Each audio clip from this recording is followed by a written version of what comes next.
We are going to transition now to the next film we're featuring called Maika. Let's look at a short clip from Maika.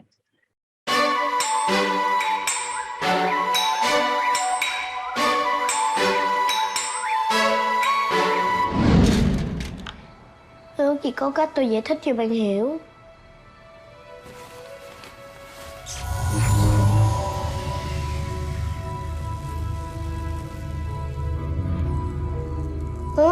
Mẹ kìa.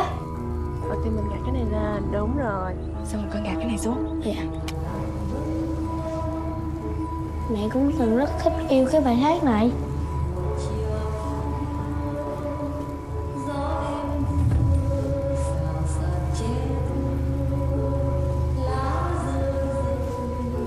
Dậy đi con. Chúc mừng sinh nhật con. Chúc mừng sinh nhật con. Mở ra đi con. Con thích không? Dạ thích. Con lấy nhiều lên một chút ha. Con muốn 2 vòng. Đó. Em bị sao vậy mẹ? Mẹ không sao.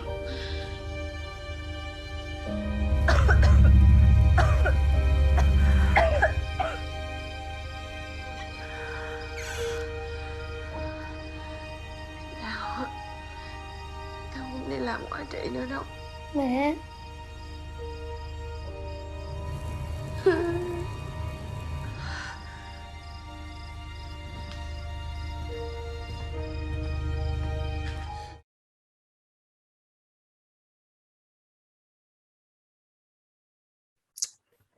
Joining us today for the discussion on Maika, writer, director, producer Ham Tran, producer Jenni Trang, producer Anderson Le, and producer Bao Nguyen.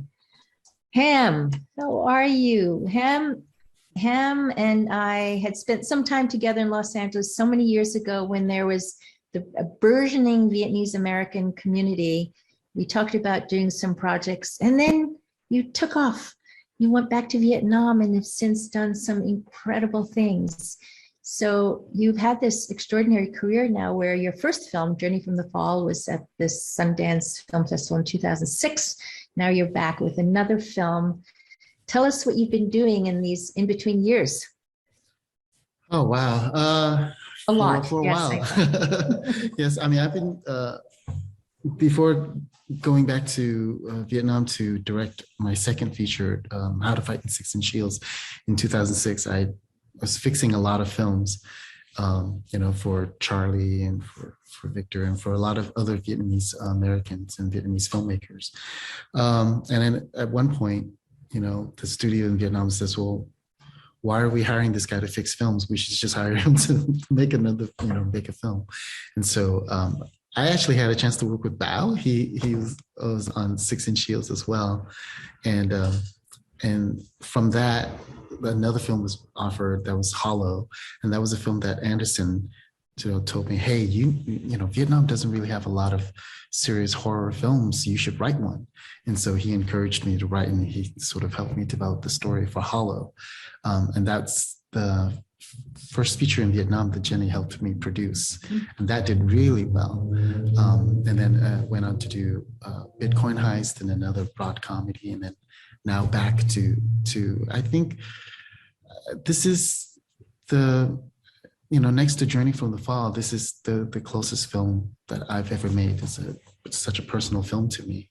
And so, coming back to Sundance with yet another extraordinarily personal film, it's the best thing that any filmmaker could ever ask for. So I really wanted to thank Sundance, wanted to thank the Utah Film Society, and you, Jenni, for inviting me to join this panel. So thank you so much. Well, I delighted in watching that film so much for so many reasons. It was touching. I laughed, I cried. I was really in awe in a lot of ways about so many of the aspects of the production. I don't imagine anyone gave you $100 million to make this film, but it looks big. I'm not. A little bit less. A little bit less. Do you want to talk about the budget, just by the way? Because this is a film that has a lot of visual effects, done so well. So that part was really impressive.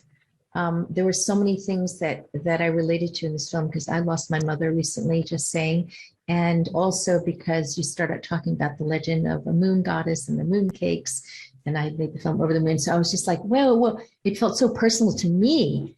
But also because knowing you and so many of the other wonderful Vietnamese American filmmakers, Stefan, R.I.P., and Charlie, and Tony and Tabui, and watching how you've helped grow the Vietnamese film industry has been just in a short period of time was so gratifying. So I'm touching on so many things, but that's what it was like watching this movie. It was like, whoa. I just couldn't even wrap my hands around everything happening at once. So first of all, the idea for this, it came from where exactly and when? Well, Maika is inspired by a Czech television show that was made in the 1970s, and it found an audience in the late 1980s and early 1990s in Vietnam. And it's just like a huge following, and to the point where people were naming their kids Maika, right? And so, and if you go to, shops in Saigon, you'll see shops that are just randomly named Maika. And there's the only source for that would be this TV show, and there's even Jenny reminded me that there's even a hairstyle because, in the original show, she's got this bob cut and they call it the Maika cut, and kids were getting the Maika cut. And yeah, so our EP actually kept saying, oh, we need to have some kind of hairstyle for this hair. They were like, okay, well, purple hair.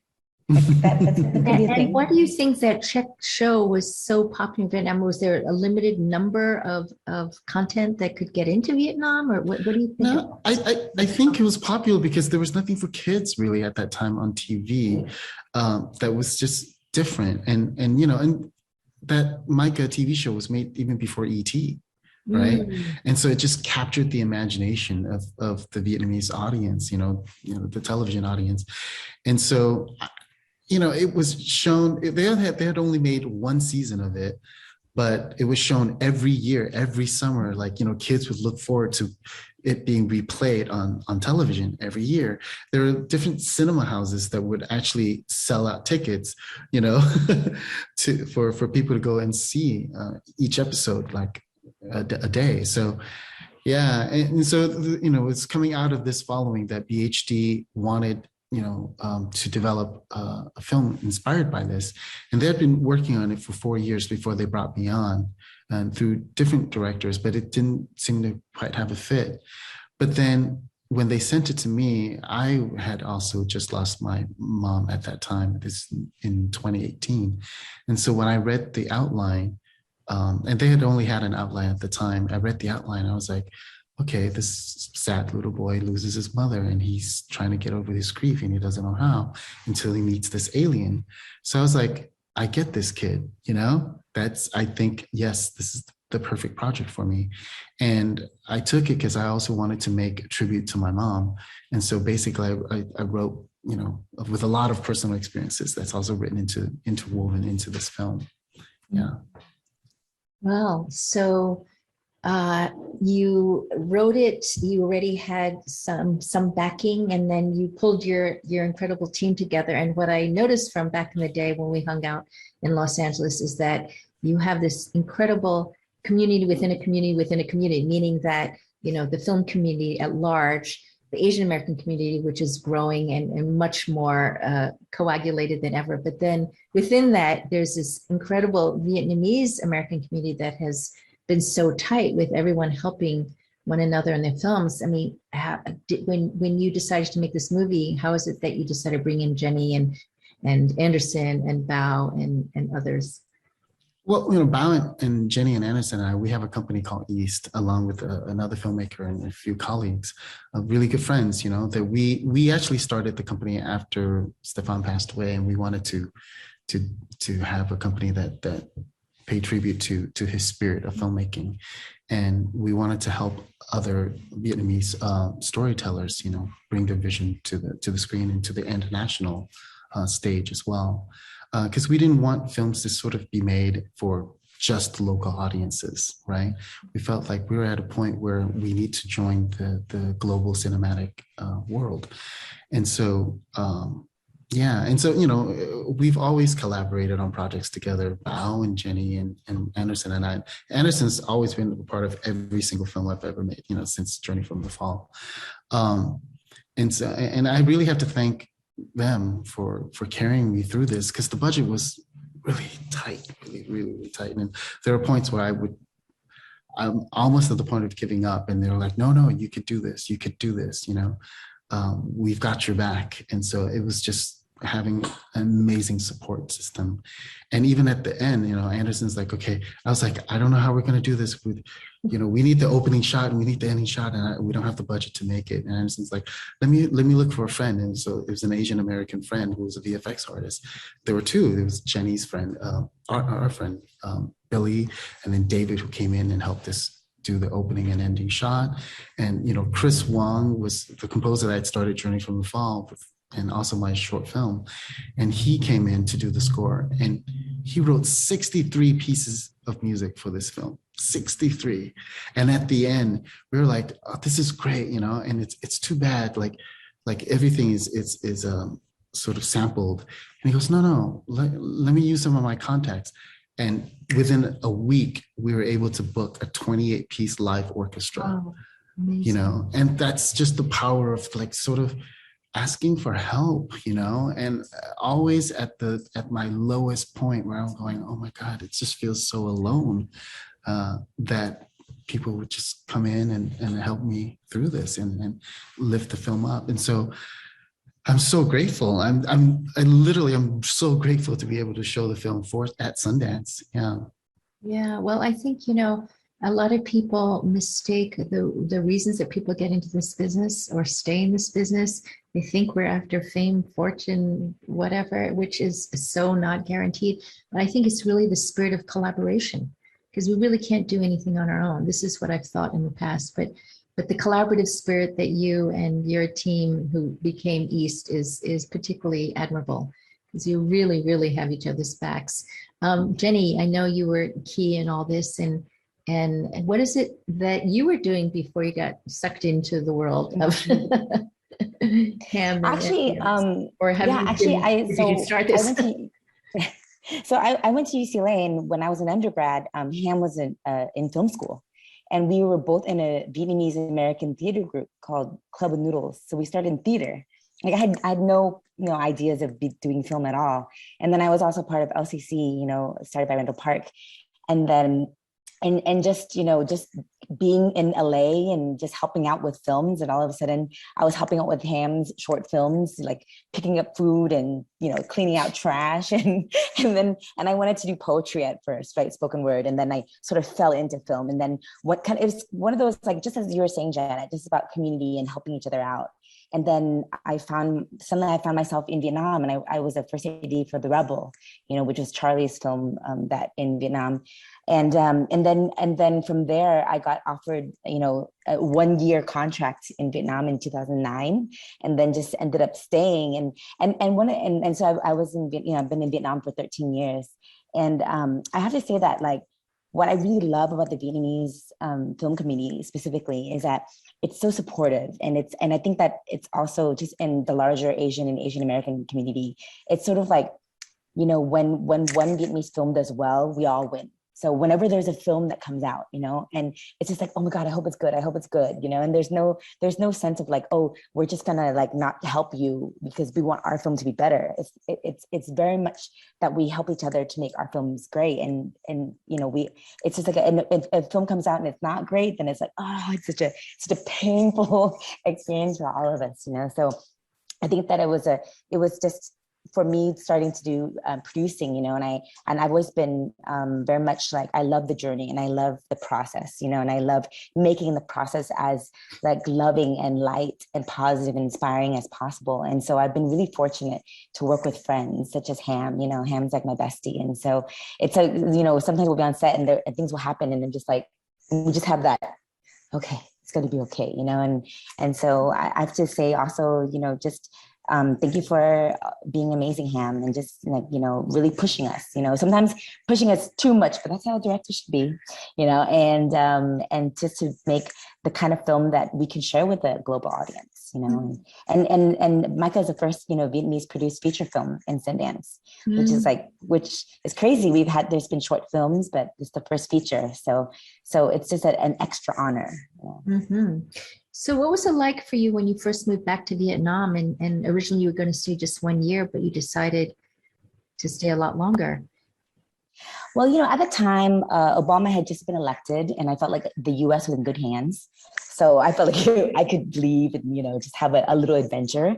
But I think it was the film industry in Vietnam specifically is so robust, and it's growing, and there's still such a huge you know, theater going audience. And so there is this really high demand, and there's just so many projects, and I just kept getting offered more and more projects, you know. And so that was one part, was just that work was there.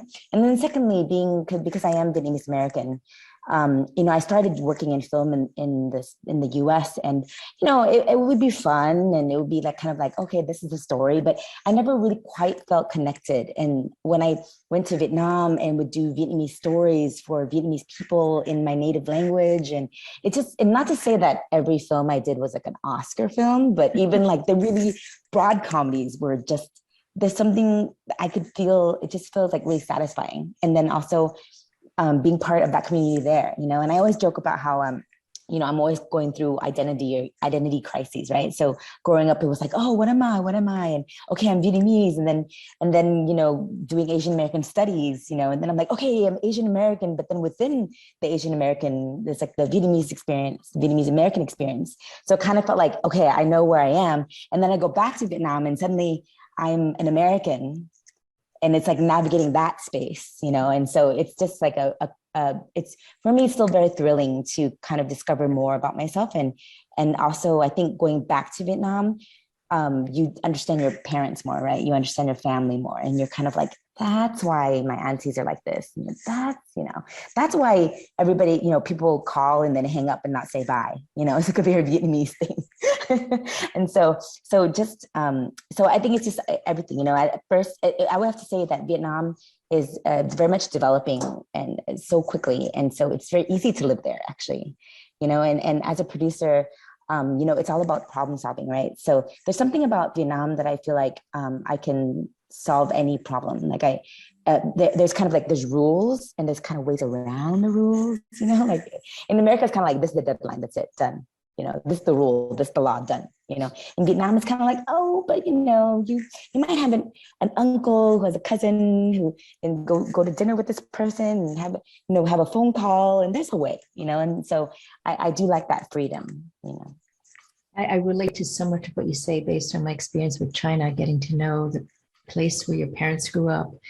And also this idea, it's a system perhaps run more by relationships than it is by rules and the written law.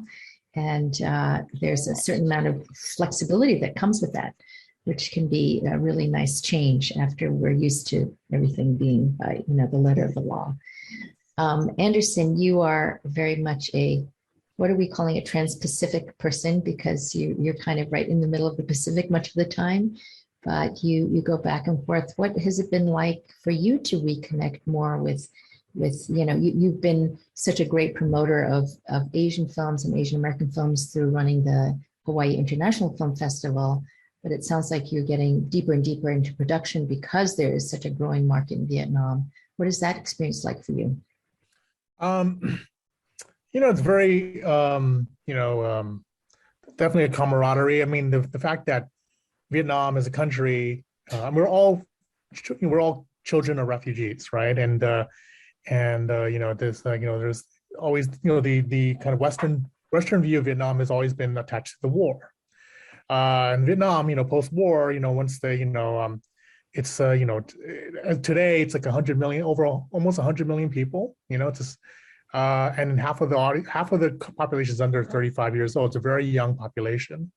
And the fact that, you know, there's this incredible, again, you know, Jenni talked about, you know, hanging out with us in LA with this consortium of Vietnamese American filmmakers is like looking at opportunities of, you know, I mean, the fact that Orange County, Little Saigon, San Jose, and California, and, you know, the proximity to Hollywood, and a lot of these Gen Xers and millennials who went to film school, Vietnamese parents of kids of Vietnamese refugees. They didn't, in the late 90s, early 2000s, there wasn't that much of opportunity yet for Vietnamese American filmmakers or creatives in Hollywood. So the fact that a lot of them went back to Vietnam to basically kind of nurture and foster the entertainment industry there was such a unique thing, I mean, maybe similar to say maybe like Korea or something like that in the late 80s, early 90s. But and then what Jenni says is like, the rules aren't, there's a lot of opportunities to problem solve and really come up with ways to really build that industry. So and I found that fascinating. And like in me, I am Vietnamese American, but I'm from Hawaii. So I see myself as a Hawaii person first and then as Asian American. But, I think, again, when you go back, my first trip to Vietnam was in the early 2000s on a cultural trip as a festival programmer. But I just think, again, it's not unique to any Asian American going back to quote unquote the motherland. You get back to your roots, and just it was just like an exciting, especially in Saigon, it's such an exciting city, and then to have this opportunity to really kind of work with, again, my friends to problem solve. And it's like no different from like making an independent film, in the US, just kind of problem solving can come, but there's like, ways to kind of quickly finance films and whatnot, because there's a need for there's a market need to have local films play in the cinemas and whatnot. So yeah, I think it's like in that sense, like, Vietnam is a growing economy, and, the fact that Southeast Asia as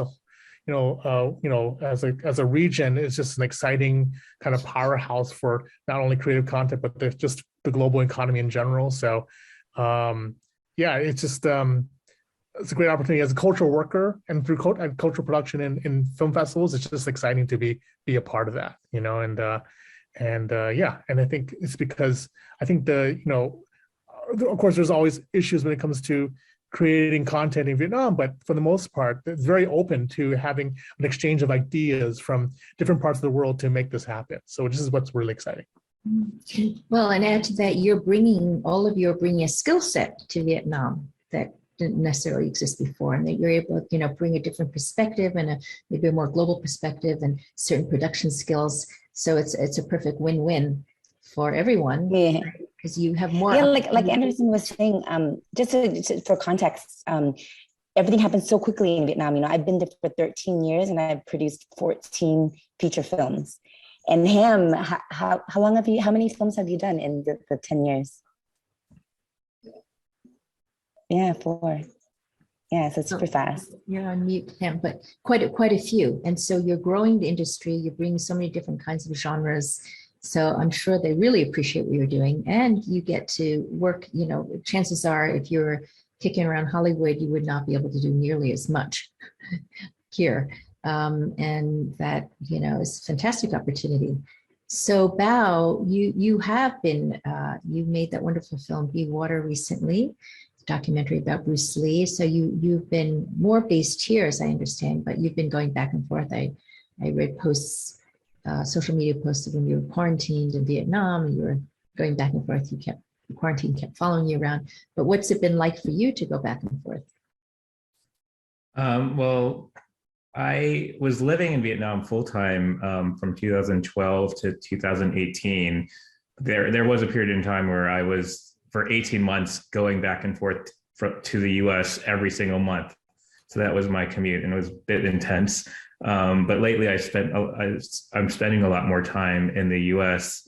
But I think having this group of East Films with filmmakers we call friends, that are close friends, it makes it easier because we have that sense of community both in America and in Vietnam. And I think that's something that we're really privileged and fortunate to have. You mention it often, Janet, that like the Vietnamese American community is really tight. And we hope to not just make the Vietnamese American film community tight, but we want to make the Vietnamese diasporic film community tight. We want to make the Vietnamese local film community tight, because I think cinema is such a great bridge and universal language, right? As we see with the films that we are watching at Sundance. And there has to be sort of this reconciliation between the generations, especially, after the war. There's so many Vietnamese who spread all over the world, but there's many Vietnamese who, either had to stay or chose to stay. And if we are able to use cinema to, again, make that bridge and make that connection to all these different experiences of being Vietnamese in Australia, being Vietnamese in the US, being Vietnamese in France, I think that common language can transcend a lot of the differences that we have as a community. Yeah. I wanted to talk a little bit more about the film because it was so delightful. There's so much to talk about the diaspora and whatnot, but you found some incredible actors, especially the 3 child actors. What was your casting process like? Because each and every one, the girl had just such a beatific look, as well as the boy, and then the chubby, I know it's not PC to say that, but that's what they call him in the film, so I can say it, the chubby kid, they were all fantastic in every way. Were there a lot of children that you could have chosen from, or did these actors just pop? And are they actors, or are they actual actors? Actually, it was quite a different mix, because in Vietnam there are a lot of child actors for commercials, and so that's where a lot of the pool of headshots we were getting were coming from. But but we were like, I think somebody was saying, oh, our hairstylist, he has a son, and he might have a good look, and so oh, please send him in, right? And then there was this other boy that we saw, and he's the cutest thing, and he's like a child prodigy musician, like he plays the piano really well. It's like, bring him in, we want to see him too, And we got really lucky with Fu, who we ended up casting for the lead as Home, because of a commercial that I was shooting. It was for Glucerna, and then I stumbled on him, and I was given another commercial whose story centered around the little boy and his grandpa. So I was like, oh, great, I'm going to cast him as the little boy and test him out, since it's sort of like short form, short story, commercials. And so the first day on the commercial set, it was a scene with four kids, and they were supposed to be flying a kite through a park. So Fu and the other 3 kids were brought in on the grass, and we were like, here, just sit, we'll get the camera ready and everything. And the other kids, like after 5 minutes, they're like, oh my God, it's so hot here. Can we go back? Can we go play? And Fu just turns to them. He's like, quiet, he says, quiet. We're here to work, not to play, right? First we work, we make money, and then we can play. So I was like, okay, this kid, he's got the right mindset, And so He's going to be your assistant director. Exactly.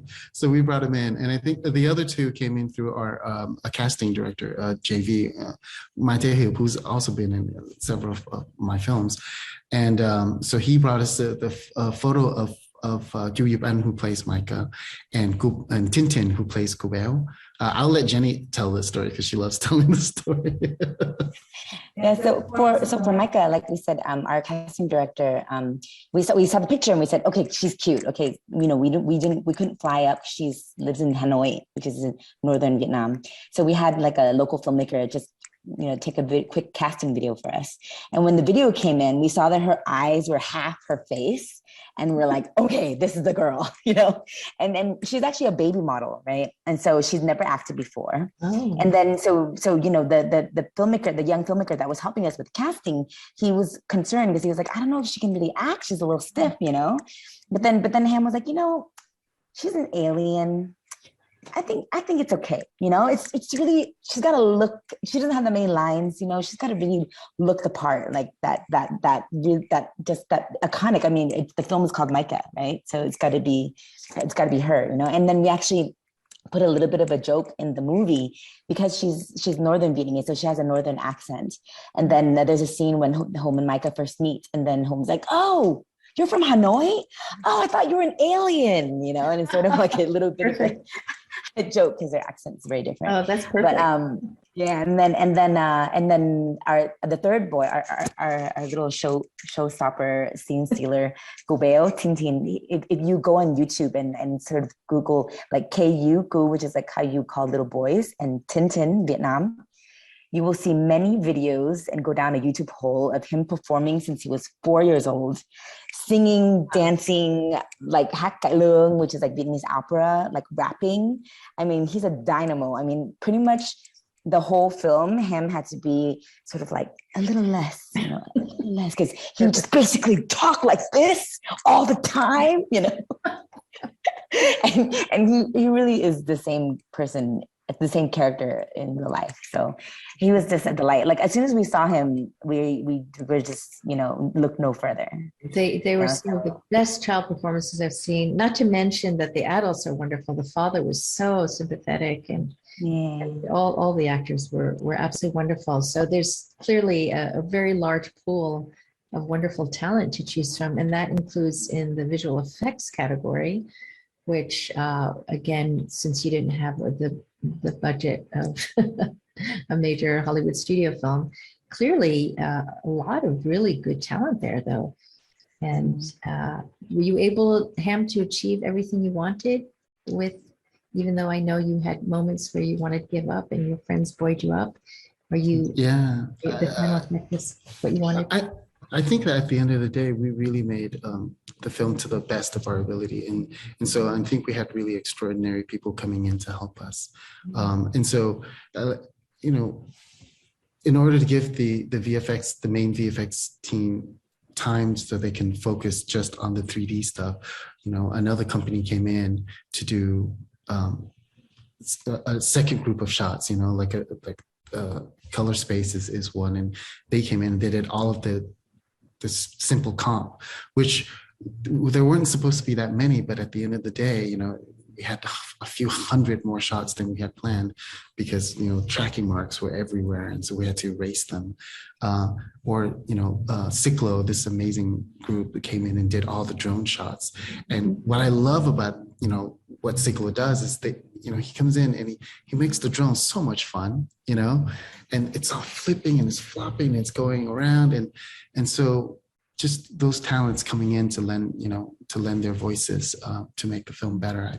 I'm so grateful that we're able to do it. And, you know, and to do it in this time of COVID, just being able to deliver to Sundance on time. I mean, you know, Bao and Anderson was like, where's our screener? Where's that screener? I'm going, please, I'm trying, I'm doing my best. I was one of the people chasing you down also. You know, because our colorist, you know, our first colorist was overworked. And so she's just, she couldn't work anymore. At one point or another, she just had her body collapsed, you know, and so she was laid in bed like for a few days.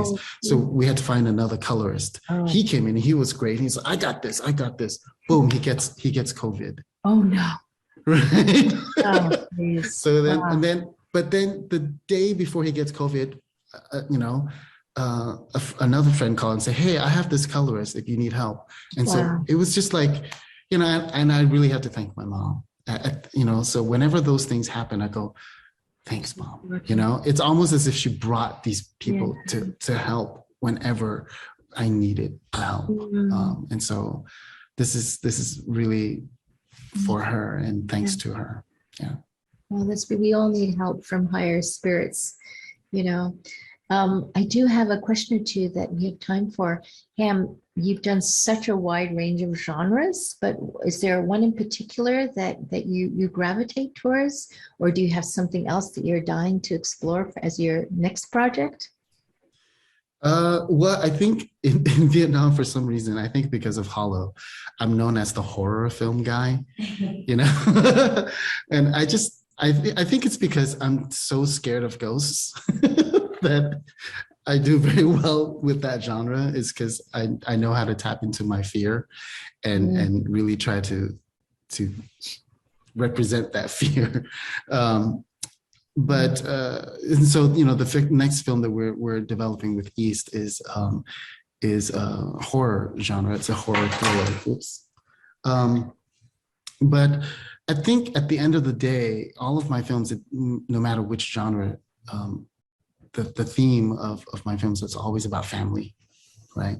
It's always about, fractured families and how we have to remind ourselves that we need to be there for each other, that we need to sort of remind each other that we're loved and that we're there for each other. And so, and you can see that in all of my films. Yeah, there's such a warmth. There really is such a warmth in the ones that I've seen anyway, and just something that's so relatable. I really hope. What can you say about the future of this film?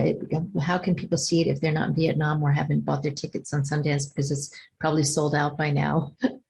Do you have plans, or are you in the process of trying to make plans for the film? Yeah, we're in the process of getting the film sold.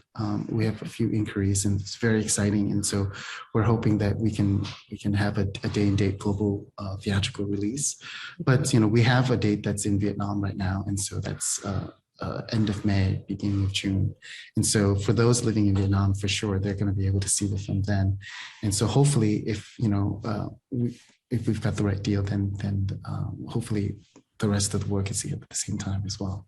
Well, keep up the amazing work that you're doing, not just for Vietnam, but for the world, for all of Asia and the world. And, we're in such a good time for people to see films from many, many different corners of the world. And subtitles are no longer an issue. In fact, I think people really relish seeing things that are authentic, where they get glimpses into other cultures. And I really do hope this is a film that, as I told you, did remind me of E.T. and the popularity of a film like this, spans many, many ages and nationalities. So I wish you the best. I really do. I hope you and it and all of you see great success. Thanks so much, Janet. Thanks for inviting us to be on this Thank you panel. for joining. It's been wonderful to have you. Thank you, Janet. Yeah, we hope we can bring it to the theaters when things are, less COVID-y and Yes. it's strange. We're very honored to be part of Sundance this year, but it's strange to do everything virtually, because then it finishes and then you're like, I think people watched and I think people liked it. It's really too bad. This would be such a wonderful film to see with an audience in a theater. Well, not this year, but soon, I hope. And in Vietnam, you'll be able to have that experience, at least probably in other parts of the world. So good luck with all of it, and bless you all. See you soon.